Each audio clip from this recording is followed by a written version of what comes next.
the Arab population as a whole, the Palestinian population as a whole, as an inferior race. I mean, it doesn't get stronger than this. And yet you want to be careful about your language.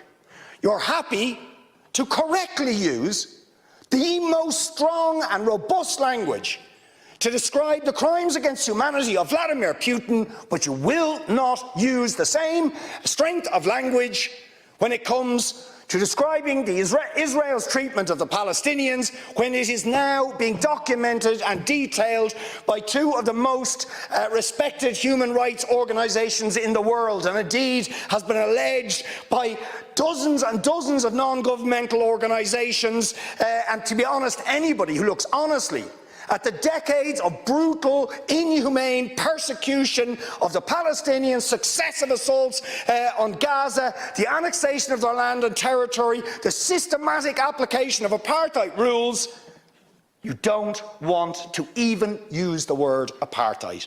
Never mind sanctions.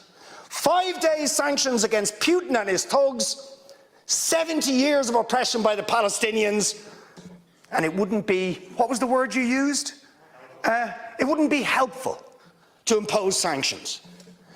Amnesty International are calling for Israel to be referred to the International Criminal Court for crimes against humanity.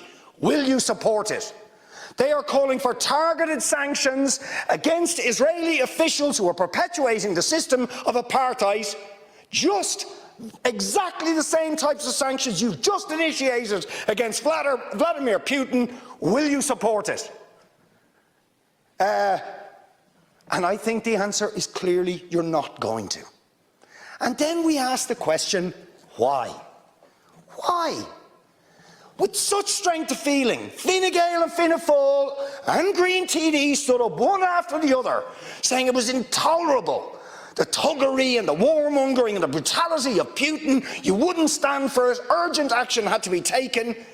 But we've got to be much more careful